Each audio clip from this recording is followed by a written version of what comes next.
Shalom Bapak Ibu Saudara yang dikasihi Tuhan Yesus Kristus. Selamat berjumpa dalam renungan pada malam hari ini. Saya mengucapkan salam sejahtera buat saudara semua dimanapun saudara berada. Damai dan sukacita oleh Roh Kudus melimpah senantiasa dalam hati dan kehidupan saudara semua.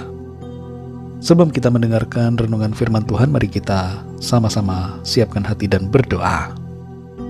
Bapa kami yang di surga, Bapa dalam nama Tuhan Yesus Kristus, kami bersyukur untuk penyertaan Tuhan yang sungguh luar biasa di sepanjang hari ini. Tuhan sudah menolong dan memampukan kami dalam mengerjakan segala tugas aktivitas kami. Pada saat ini kami mau mendengarkan sabda firman-Mu. Urapi kami Tuhan agar kami mengerti akan kehendak-Mu dan taat melakukan firman-Mu. Dalam nama Tuhan Yesus kami berdoa. Haleluya. Amin. Saudara yang dikasihi Tuhan, pembacaan Alkitab kita pada saat ini terdapat dalam Mazmur pasal 88. Saudara dapat membacanya secara pribadi setelah mendengarkan renungan ini. Saya akan membaca Mazmur 88 ayat yang ke-14. Tertulis demikian. Tetapi aku ini, ya Tuhan, kepadamu aku berteriak minta tolong, dan pada waktu pagi doaku datang ke hadapan-Mu. Saudara yang dikasihi Tuhan, di abad ke-19, seorang anak perempuan yang masih sangat muda menjadi seorang penginjil cilik di daerah Travancore, India. Dan akibat dari apa yang ia lakukan, anak kecil ini mengalami banyak serangan dan aniaya. Bekas-bekas luka terlihat pada tubuhnya, pada kaki dan tangan serta wajahnya. Seorang bishop dari Madras bertemu dengannya, melihat wajahnya dan bertanya, "Anakku, bagaimana bisa kamu mengalami hal yang demikian?" Anak perempuan itu memandang sang bishop dengan raut wajah yang heran dan berkata, "Apakah Tuhan tidak mau menderita untuk Kristus?" Saudara dikasihi Tuhan, membaca Mazmur 88 akan memberikan kesan keputusasaan karena penderitaan dan penyakit yang dialami, yang dinyatakan oleh pemazmur. Kata-kata dalam ayat-ayat ini tidak berbicara secara hurufiah tentang penyakit. Seringkali apa yang dinyatakan pemazmur bermakna lebih luas. Jadi kita dapat memahami ayat-ayat ini sebagai suatu keadaan yang sulit dan menderita yang dialami oleh umat Tuhan. Sampai pada suatu tahap di mana umatnya terancam kematian akibat penderitaan itu. Entah penderitaan itu adalah karena serangan atau aniaya musuh, atau karena kesukaran dan masalah yang lain yang terjadi atas mereka. Keadaan itu membuat mereka menderita. Namun saudara yang dikasihi Tuhan, dalam ayat-ayat yang menyiratkan kebingungan dan keputusasaan ini, kita dapat melihat adanya satu hal yang dilakukan oleh pemazmur, yaitu ia tetap berdoa kepada Tuhan dalam penderitaannya. Ia berbicara kepada Tuhan, menyampaikan situasi yang ia alami, dan memohon pertolongan Tuhan. Hatinya selalu terpaut kepada Tuhan meskipun dalam kesukaran. Dan pemazmur berharap serta mengandalkan Tuhan.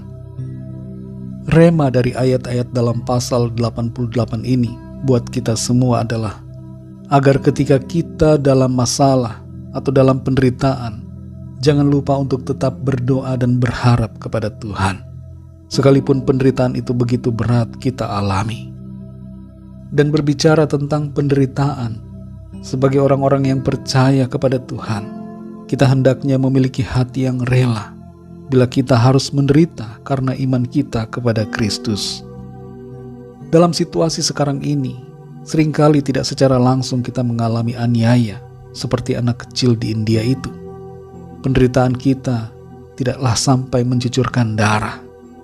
Penderitaan yang seringkali terjadi hanyalah berupa kekurangan, ketiadaan pekerjaan, kesulitan ekonomi, dan berbagai masalah lainnya yang tidak secara langsung menyerang iman kita pada Tuhan dan tidak secara langsung mengancam jiwa kita.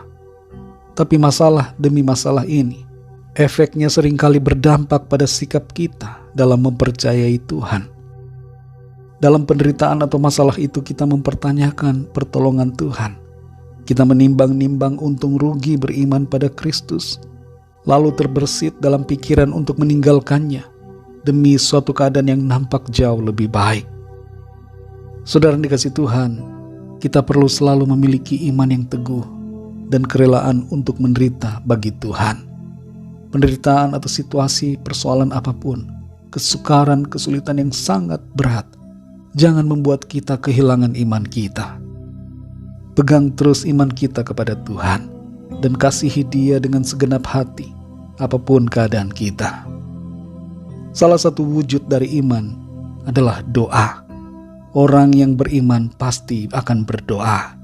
Dan dalam penderitaan apapun yang sedang kita alami, jangan lupa untuk berdoa kepada Tuhan. Dalam 1 Tesalonika 5 ayat 17 tertulis, tetaplah berdoa. Saudara yang dikasihi Tuhan, apakah ada di antara kita yang saat ini sudah menyerah dan tidak mau lagi berdoa? Mari kembali bangkitkan iman kita. Berdoalah kepada Tuhan. Berharaplah selalu kepadanya. Tetap kuat dalam iman meskipun ada penderitaan dan persoalan. Tuhan mendengar dan menjawab setiap seruan doa kita. Tuhan memberikan kekuatan, sukacita dan kedamaian, serta pertolongan bagi saudara dan saya. Mari kita berdoa. Bapa kami yang di sorga, Bapa dalam nama Tuhan Yesus Kristus, terima kasih kami bersyukur kepadamu untuk firman-Mu yang sudah kami dengar pada saat ini. Kami belajar untuk tetap percaya kepadamu. Dalam situasi sulit, situasi kesukaran, penderitaan, ataupun berbagai masalah yang kami alami, kami mau tetap pegang iman kami. Kami mau percaya, kami mau berharap kepadamu Tuhan. Kuatkan kami dan mampukan kami untuk selalu setia kepadamu. Kami tidak mau lemah ya Tuhan, kami tidak mau berputus asa. Penderitaan yang kami hadapi, kami percaya akan membawa kemuliaan Tuhan dalam hidup kami. Terima kasih Tuhan, kami bersyukur. Kami percaya Tuhan selalu bersama kami, memberikan jalan keluar, memberikan kekuatan dan kemenangan bagi kami. Sepanjang malam ini Tuhan, kami mohon berkat perlindungan-Mu. Berikan kami tidur yang nyenyak, dan bangunkan kami kembali besok pagi dengan kekuatan yang baru, tubuh yang sehat disegarkan, untuk kami pakai memuliakan nama Tuhan dalam segala aktivitas kami. Berkati bangsa dan negara kami Indonesia dan semua negara di dunia ini. Lawatlah dan curahkanlah kasih dan rahmat-Mu. Kami bawa kepadamu setiap permohonan doa, agar Tuhan melawat dan memberikan pertolongan, memberikan jawaban sesuai dengan apa yang kami perlukan. Kami percaya hal-hal yang terbaik Tuhan sediakan bagi setiap kami. Ampuni kami Tuhan akan segala dosa kesalahan kami, seperti kami juga mengampuni orang yang bersalah kepada kami. Terima kasih Tuhan, dalam nama-Mu yang kudus, nama Tuhan Yesus Kristus, kami sudah berdoa dan mengucap syukur. Haleluya. Terimalah berkat Tuhan. Tuhan memberkati engkau dan melindungi engkau. Tuhan menyinari engkau dengan wajah-Nya dan memberikan kasih karunia. Tuhan menghadapkan wajah-Nya kepadamu dan memberikan damai sejahtera. Berkat anugerah dari Allah Bapa, cinta kasih karunia dari Tuhan Yesus Kristus, dalam persekutuan dan penghiburan Roh Kudus, menyertai kita semua sekarang ini dan sampai selama-lamanya. Dalam berkat nama Tuhan Yesus Kristus. Haleluya. Amin. Puji Tuhan, saudara yang dikasihi Tuhan, saya percaya firman Tuhan menjadi berkat dan kekuatan buat saudara semua, dan Roh Kudus akan menolong saudara untuk lebih lagi memahami kebenaran firman Tuhan. Tuhan Yesus memberkati saudara semua. Sampai jumpa dalam renungan yang berikutnya. Haleluya.